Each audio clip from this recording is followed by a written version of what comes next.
నా పేరు ఉమాదేవి, సంగారెడ్డి, తెలంగాణ రాష్ట్రం. అది సమగ్ర శిక్షలో గత 20 సంవత్సరాలుగా ఇక్కడ పనిచేస్తున్నాము. మేము వెట్టి చాకిరీ బానిసత్వం 20 సంవత్సరాలుగా చేస్తున్నాము. ఎందుకంటే పెరిగిన వేతనాలకు పెరిగిన నిత్యావసర ధరల ప్రకారం చూస్తే మా జీతాలు 27,000 వరకు ఉన్నాయి.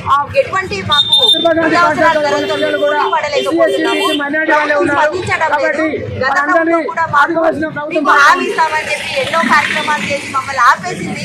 కానీ ఈ ప్రభుత్వం కూడా మాకు హామీ ఇస్తాను, మీ మహిళలకు నేను ఎన్నో చేస్తానని ఎన్నో ఉచిత బస్సు పథకాలు, ఎన్నో ప్రభుత్వ కార్యక్రమాలు చేపడుతుంది.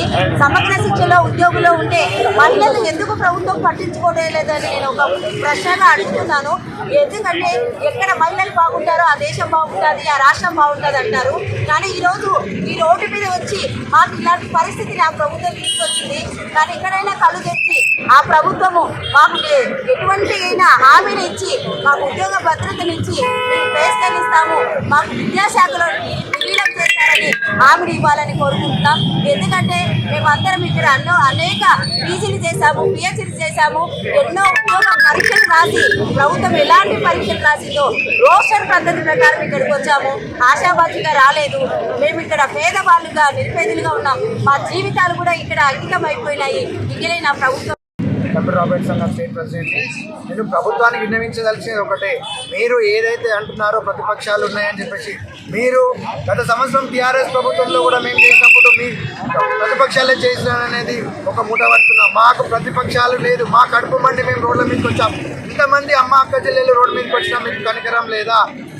మీరు ఆడవారి లక్షాధికారులు చేస్తామా? లక్షాధికారి కాదు, రోడ్డు మీద తెప్పించి కూర్చోబెడుతున్నారు. కాబట్టి మేము సమగ్ర శిక్ష ఉద్యోగుల తరఫున కోరేది ఒకటే, మీరు గత సంవత్సరం ఏదైనా దగ్గర మేము ధర్నా చేసినప్పుడు ప్రతిపక్ష హోదాలో పిసిసికి అధ్యక్షుడిగా వచ్చి ప్రస్తుతం సీఎంగా ఉన్నారు. మీ ఇచ్చిన హామీ ప్రకారమే మేము మాకు న్యాయం చేయమని కోరుతున్నాం. కాబట్టి సీఎం గారికి మేము విన్నవించేది ఒకటి, ఇది ప్రజాప్రభుత్వంలో వచ్చి చర్చించండి, రోడ్ల మీద రాకండి అని ఏమాట చెప్పారు. ఇప్పటివరకు మేము పిలిచి చర్చించిన దాఖలాలు లేవు. కాబట్టి ఇప్పటికి మేము మీడియా పరంగా మిమ్మల్ని కోరుకునేది ఒకటే, మమ్మల్ని పిలిపించి చర్చించి మా న్యాయమైన కోరికలు నెరవేర్చాలని, మాకు న్యాయం చేయాలని.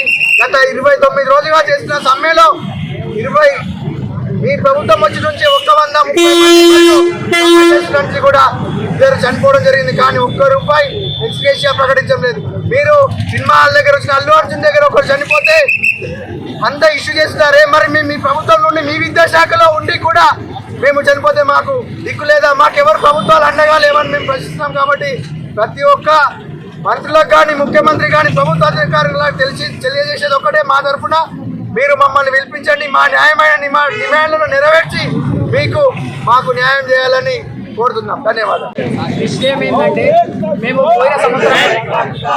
పోయిన సంవత్సరం కూడా 22 రోజులు కేసీఆర్ ముఖ్యమంత్రిగా ఉన్నప్పుడు 22 రోజులు దీక్ష చేయడం జరిగింది. 33 జిల్లాలలో దీక్షలు చేస్తున్నప్పుడు ఇప్పుడున్న ముఖ్యమంత్రి గారు రేవంత్ రెడ్డి గారు పోయిన సంవత్సరం పిసిసి అధ్యక్షుల హోదాలో వరంగల్లోని ఏకశిల పార్క్ దగ్గరికి వచ్చిన తర్వాత ఆయన ఒకే ఒక మాట చెప్పిండు, మీ సమస్యలు పెద్ద సమస్యలు కాదు, నేను అధికారంలోకి వస్తే పిలిపించి ఛాయ తాగే సమయంలో మీ సమస్యలు పరిష్కరిస్తామని చెప్పడం జరిగింది. మేము ఇప్పుడు అదే అడుగుతున్నాం. గౌరవ ముఖ్యమంత్రి గారు, అప్పుడు మీరు పిసిసి అధ్యక్షుల ఉండి ఇప్పుడు మీరే అధికారంలో ఉన్నారు, అందులోన మాట ఇచ్చిన మీరే ముఖ్యమంత్రి గారు ఉన్నారు. కాబట్టి మా సమస్యలు పరిష్కరించడంలో మీరు ఎందుకు అలసట వహిస్తున్నారు? కాబట్టి ముఖ్యమంత్రి గారు, మా సమగ్ర శిక్ష ఉద్యోగులమైన మేము 19,340 మందిని 33 జిల్లాలలో 28 రోజుల నుండి సమ్మె చేసినా కానీ మీరు అసలు పట్టించుకోవడం లేదు. బీద స్థాయి నుంచి వచ్చిన వాళ్ళం చాలని వేతనాలతో 7,000 నుండి 23,000 వరకు మాత్రమే మా జీతాలు. ఈ గత 20 సంవత్సరాల నుండి ఇలా పనిచేస్తున్నాం, అయినా మీరు పట్టించుకోకపోవడం బాధాకరం. మీరు నిన్న అన్నారు వీళ్ళకు పర్మనెంట్ చేయడానికి వీలు లేదని. మేము అడుగుతున్నాం, న్యాయ వ్యవస్థలు కూడా అన్ని సానుకూలంగానే ఉంటాయి. ఎందుకంటే మేము డిఎస్సీ ద్వారా సెలెక్షన్ అయినాం, roster of reservation, date to qualify అన్నీ మాకు అర్హతలు ఉన్నాయి. మీరు అనుకుంటే ఖచ్చితంగా మాకు పర్మనెంట్ చేయగలరు. ఒకవేళ పర్మనెంట్ చేయడమే మీకు సమస్య అనిపిస్తే అప్పటి వరకు మాకు పే స్కేల్ జీవో రూపంలో ఇచ్చి మీరు ఒక కమిటీ చేస్తున్నారు, కమిటీ వేసి మాకు రెగ్యులరైజేషన్ చేయాలని మరి కోరుతున్నాం. అదేవిధంగా మా వాళ్ళు చనిపోతే కూడా ఇప్పటి వరకు రూపాయి ఇచ్చిన పాపాన్ని ఈ ప్రభుత్వం కాదు, పోయిన ప్రభుత్వం కూడా చేయలేదు. కాబట్టి చాలని వేతనాలతో పనిచేస్తున్న మాకు ఖచ్చితంగా ఇన్సూరెన్స్ సౌకర్యం కల్పించాలని మరి రిక్వెస్ట్ చేస్తూ ఇప్పటికైనా దయతలిచి ముఖ్యమంత్రి గారు మా కమిటీని పిలిపించి మీరు చర్చించండి, పే స్కేల్ ఖచ్చితంగా ఇవ్వండి, ఖచ్చితమైన హామీ ఇస్తూ మాకు విరమింపజేయాలని మనం చేస్తున్నాం. Thank you.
వాళ్ళకి